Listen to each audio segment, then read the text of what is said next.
메이저리그 레전드 인종의 벽을 넘어서 제키 로빈슨. 제키 로빈슨이 메이저리그에서 올린 성적은 타율 3할 1푼 1리, 1518안타, 137홈런, 734타점, 197도루에 불과하다. 그러나 메이저리그 최초의 흑인 선수였던 그는 방망이와 글러브뿐 아니라 정신력으로도 야구를 해야 했다. 엄밀하게 말하자면 제키 로빈슨은 20세기 최초의 흑인 선수다. 원래 메이저리그는 흑인도 뛸 수 있었다. 하지만 1887년 시카고 화이트삭스의 구단주 겸 선수이자 당대 최고의 스타였던 캡 앤슨의 선동으로 흑인 선수를 모두 쫓아내면서 내셔널리그를 비롯한 프로리그에는 흑인 선수 불가라는 불문율이 만들어졌다. 1920년 지독한 인종주의자인 케네소 랜디스가 커미셔너로 취임하면서 장벽은 더욱 높고 두터워졌다. 1942년 랜디스는 또 다른 개척자였던 빌 비크가 필라델피아 필리스를 매입해 흑인 선수들을 주축으로 팀을 만들 것이라는 계획을 듣자마자 내셔널리그 사무국에 필라델피아 구단을 사라고 압박, 비크의 계획을 무산시키기도 했다.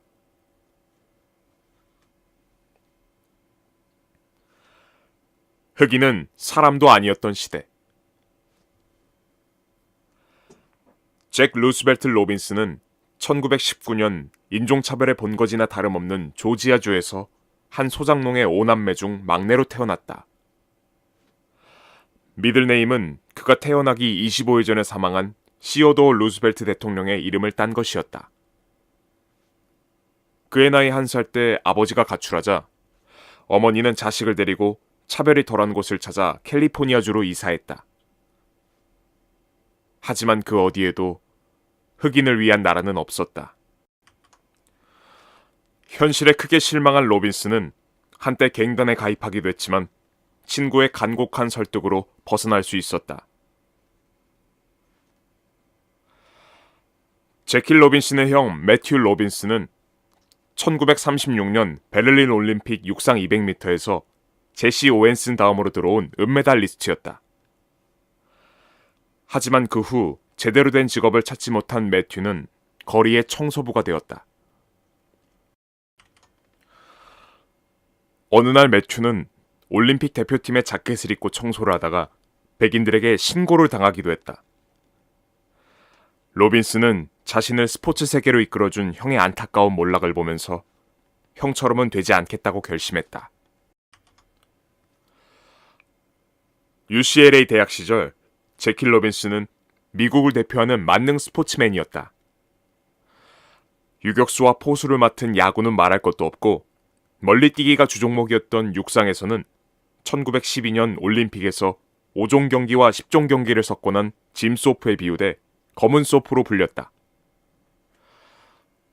스포츠 위클리에서는 로빈슨을 풋볼 역사상 최고의 하프백이라고 평가했으며 농구계에서는 최고의 가드 중 한 명으로 인정받았다. 또한 로빈슨은 UCLA 대학의 수영 챔피언이었으며 전미 테니스 선수권에서 4강에 오른 적도 있었다. 1942년 제키 로빈슨은 육군의 장교로 지원했다. 하지만 인종이라는 벽이 그를 가로막았다. 로빈슨은 우연히 만난 복싱 헤비급 챔피언 조 루이스에게 도와달라고 부탁했다. 루이스의 도움 속에 로빈슨은 다른 흑인 지원자들과 함께 제복을 입게 되었다. 군대에서도 로빈슨의 외로운 투쟁은 계속됐다.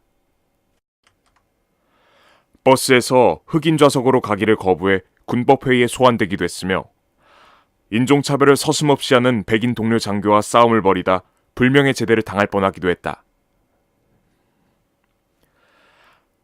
1945년 군 제대 후 니그로 리그 캔자스 시티 모낙스에서 유격수로 뛰던 제키 로빈슨에게 메이저리그 팀의 입단 테스트 제안이 왔다. 보스턴 레드삭스였다. 하지만 이는 보스턴 구단이 시의회 요구를 마지못해 받아들인 것으로 그들은 흑인 선수에게 유니폼을 입힐 의사가 전혀 없었다. 펜웨이 파크에서의 트라이아웃 도중 갑자기 스피커를 찢는 듯한 소리가 터져 나왔다. 그 껌둥이를 당장 내보내지 못해? 라고 누가 외친 것이다. 로빈스는 다른 선수들과 함께 쫓겨나다시피 경기장을 나섰다. 목소리의 주인공은 끝내 밝혀지지 않았다. 보스턴은 1949년에도 윌리 메이스와 계약할 수 있었던 기회를 놓쳤다. 이에 보스턴은 밤비노의 저주가 아니라 인종차별의 저주에 시달린 것이라고 주장하는 사람들도 있다.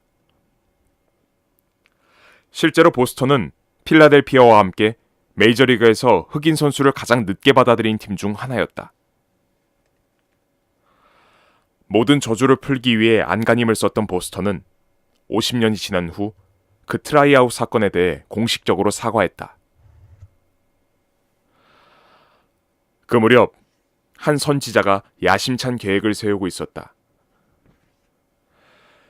에이브러햄 링컨에게 심취했으며 대학 코치 시절 팀의 유일한 흑인 선수가 당하는 고통을 옆에서 생생히 지켜보면서 반드시 인종의 벽을 허물겠다고 결심했던 브랜치 리키가 그 주인공이었다. 브루클린 다저스 단장을 맡고 있었던 리키는 1944년 케네소 랜디스 커미셔너가 사망하자 드디어 때가 왔다고 생각했다. 그리고 움직이기 시작했다. 브랜치 리키는 먼저 니그로 리그의 브라운 다저스라는 팀을 만든 다음 세인트 루이스 브라운스에서 함께 뛰었던 조지 시슬러에게 강력한 정신력과 인내심을 가진 흑인 선수를 알아봐달라고 했다. 시슬러가 데려온 선수는 제킬 로빈슨이었다.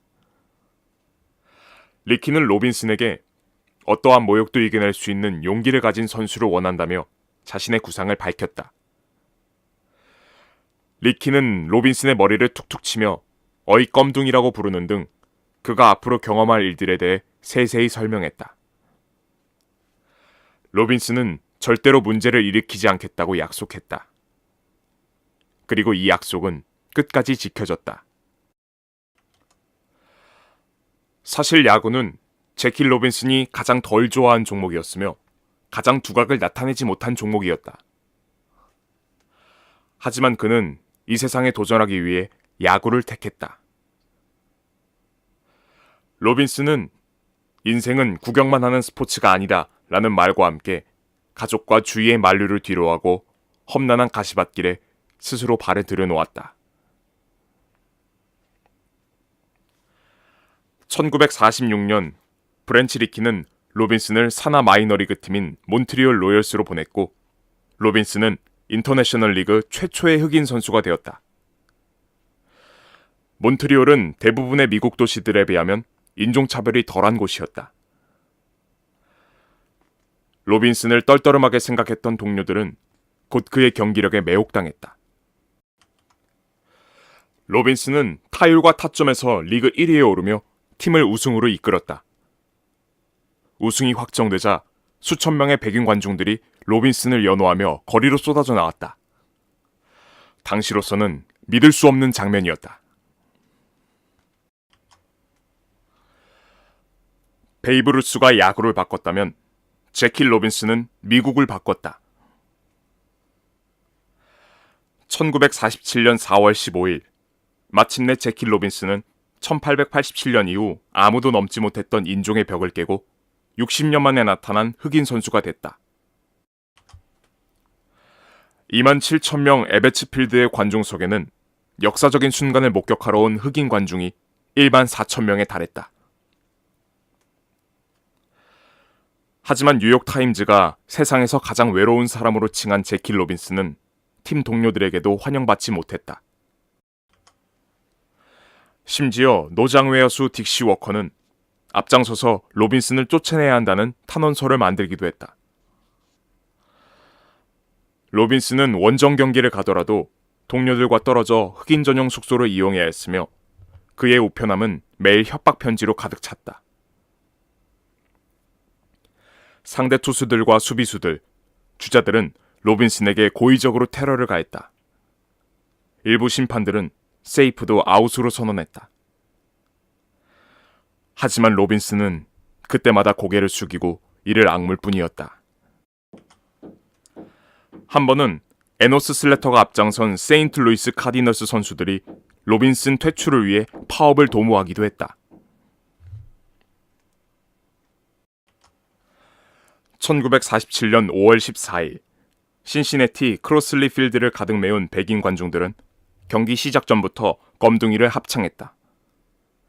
신시내티 더가운 역시 마찬가지였다. 당장이라도 폭동이 일어날 것 같았다.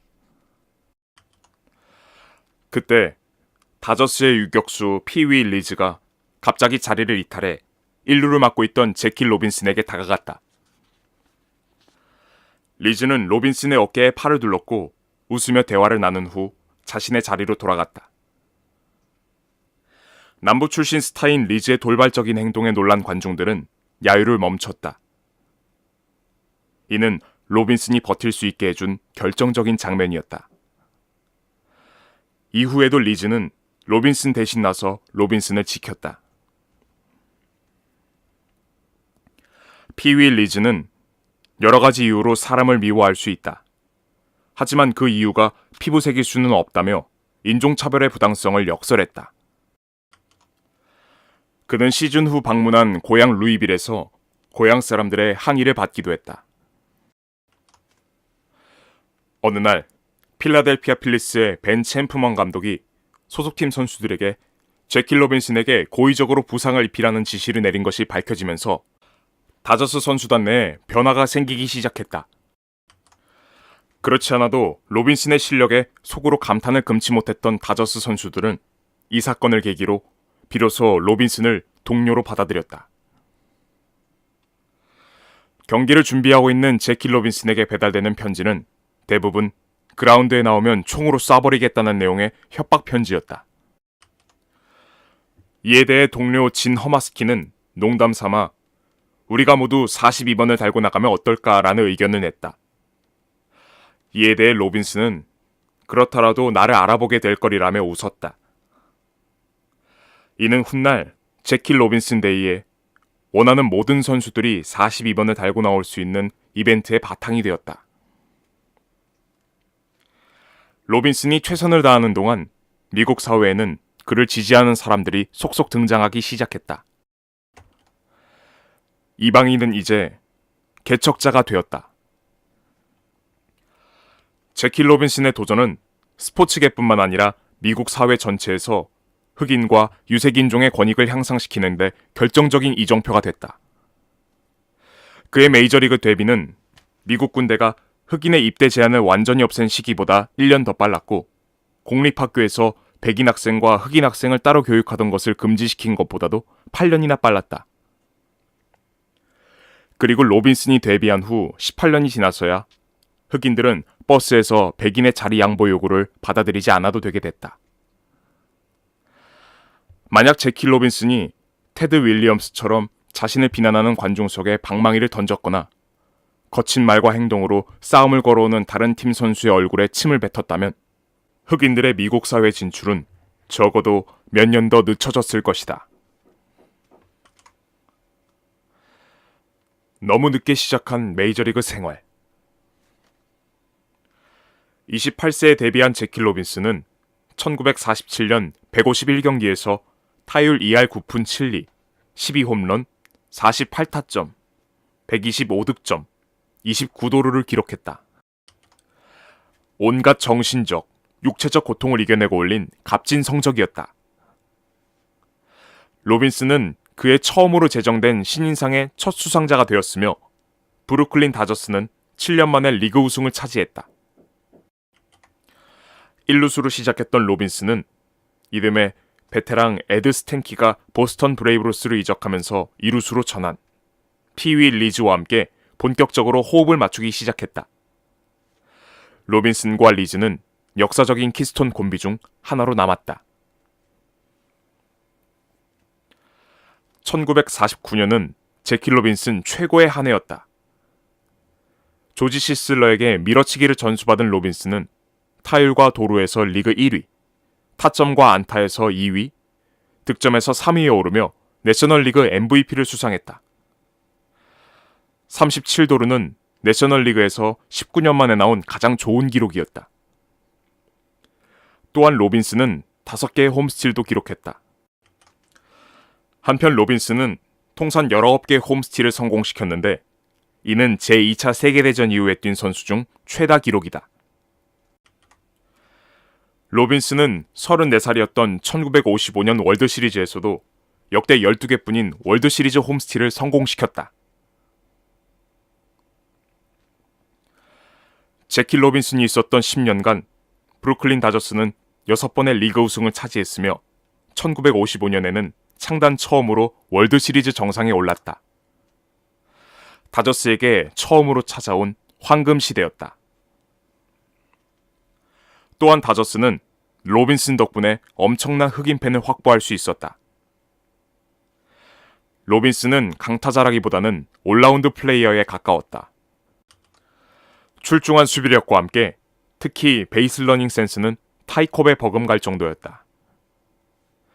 로빈슨은 협살 상황에서도 자주 목숨을 건져 상대를 허탈하게 만들곤 했다. 또한 그는 1루수, 2루수, 3루수, 좌익수 등 언제나 팀이 원하는 곳에 가서 뛰었다. 1956년 시즌이 끝나자 월터 오말리 구단주는 37세인 제키 로빈슨을 뉴욕 자이언츠로 트레이드했다. 이에 로빈슨은 자이언츠의 유니폼을 입지 않고 은퇴를 선언했다.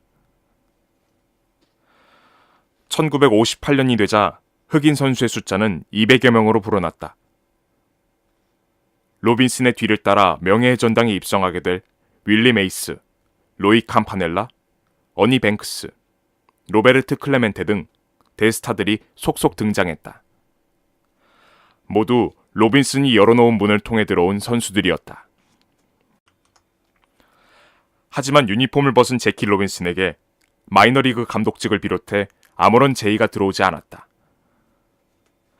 로빈슨은 개인 사업을 하면서 흑인들을 위한 일자리 찾기에 매진했다. 또한 그는 마틴 루터킹 목사의 열정적인 지지자로서 흑인 인권 운동에 적극적으로 참여했다. 1972년 월드시리즈에 초대되어 행한 연설에서 로빈슨은 감독 자리도 흑인에게 개방되어야 한다고 역설했다. 로빈슨의 다음 꿈이었던 흑인 감독은 1975년 자신과 성이 같은 프랭크 로빈슨에 의해 실현됐다. 당뇨병으로 고생한 제키 로빈슨은 말년에는 시력을 거의 잃었다. 1972년 그는 53세의 일기로 세상을 떠났다. 로빈슨이 비교적 일찍 사망한 데는 선수 시절에 받았던 극심한 스트레스도 원인으로 제기된다.